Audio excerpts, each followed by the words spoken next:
Estamos retornando com o programa Velha Nova Friburgo. Hoje a gente está falando sobre a imigração italiana. Nosso convidado é o Bacchini. Bacchini, a gente falou no bloco anterior sobre essa questão das instituições, né, que representam os imigrantes, descendentes de imigrantes em Nova Friburgo.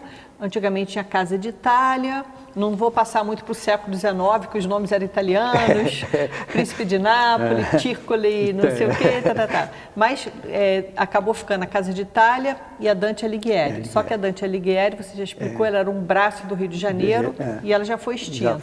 Então hoje o que representa é a Casa de Itália. E a gente falou também dessa questão do problema do pós-guerra, me refiro à Segunda Guerra Mundial, né, em que italianos, alemães, japoneses, né, foi chamado Eixo do Mal, e a gente teve movimentos fascistas aqui em Friburgo, nazistas. E você trouxe uma novidade bem interessante, que o Mussolini enviava verba, né?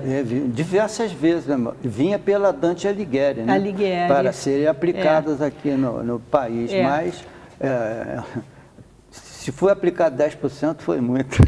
Mas uma coisa que eu acho interessante, que eu perguntei sobre a perseguição, que a gente sabe que houve uma perseguição intensa em relação aos alemães, os descendentes, e também sobre dos japoneses. Agora, você acha que o Dante Laginestra, você acha que ele ajudou um pouquinho os imigrantes italianos a não sofrer essa perseguição? Ele teve algum peso nisso? Não foi só a Dante Laginestra, o doutor José Mastrange, também o José Mastrange foi vice-cônsul, né, da Itália na época, e ele conseguiu arredondar muita coisa em Nova Friburgo. Quer dizer, a Casa de Itália hoje, né, tem lá o seu registro, né, a atuação do seu José Mastrange e do Dante Laginestra como prefeito depois. Né? Aqui não está falando isso aí, e quando a gente fala de José Mastrange, ele foi, a um determinado tempo em Friburgo, talvez uma das pessoas mais influentes na história de Friburgo. Chama-se Comendador Giuseppe Mastrange. Comendador.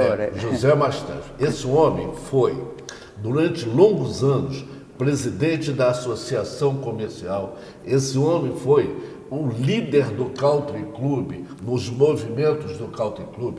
Eu era secretário do Dr. Rossulier no Country, e José Mastrange era presidente do Conselho Deliberativo.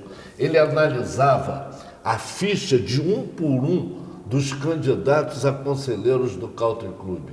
E ele via pedir, se a pessoa tivesse uma restrição, ele não aceitava.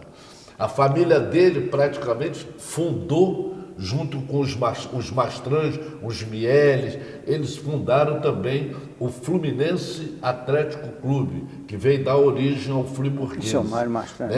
Esse homem, ele teve uma influência no comércio e nas atividades de Friburgo de uma maneira acentuada, né, Marquinhos? Muito forte, muito forte. Eu me lembro até, numa festa, a primeira festa de cerveja no Country Club. Ele era presidente do Conselho Deliberativo. Ele quis, quando ele criou a chamada festa do colonizador no Country, Marquinhos, ele queria homenagear os povos formadores de Friburgo. Não era só aquela festa de chopp, não. Ele queria, tanto é que a festa foi feita em frente ao casarão, com todas as chamadas colônias, né, povos formadores, com o desfile. Era um homem realmente que merece toda a consideração, essa figura italiana, né, deles. Agora nós temos os nossos matarazos friburguenses, que são os Spinelli, né? Pois é, os Spinelli também.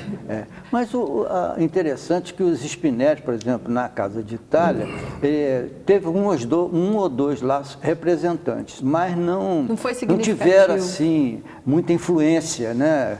como teve o José Mastrange e o Dante Laginestra, né?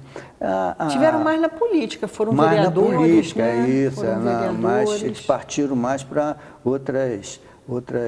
E o Dante, Janaína, ela fazia parte...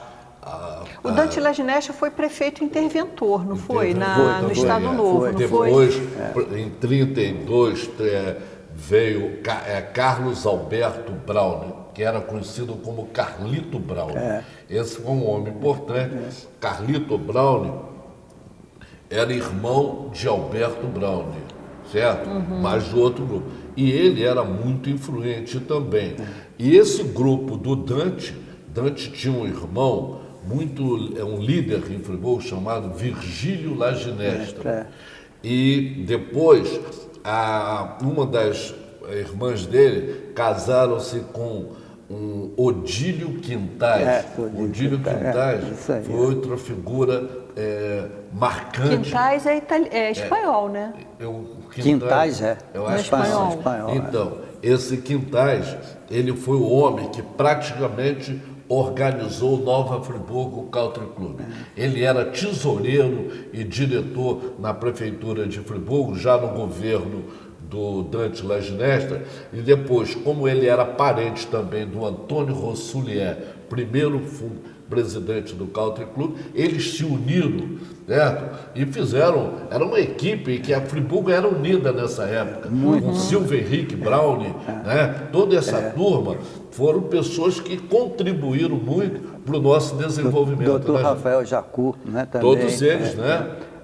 E agora, voltando a essa questão dos Spinelli, quem não conhece assim, a história dos Spinelli, os Spinelli vieram para Nova Friburgo no final do século XIX, trabalharam inicialmente aliás, na verdade, eles foram para Duas Barras, trabalharam com o segundo barão das Duas Barras, vieram para Friburgo para construir o palacete do segundo barão das Duas Barras, que hoje é o prédio da UF, e também parece que trabalharam no Colégio Anchieta, eram construtores, trabalharam como carroceiros, e em meados do século XX era uma potência econômica aqui em Nova Friburgo. Eles tudo, até a construção dos caixões para o cemitério era por conta da marcenaria deles ali, né? Tudo que você precisasse, se fosse você ia construir sua casa, eram os Spinelli, marcenaria, construção, você ia comprar uma geladeira, um fogão, era loja.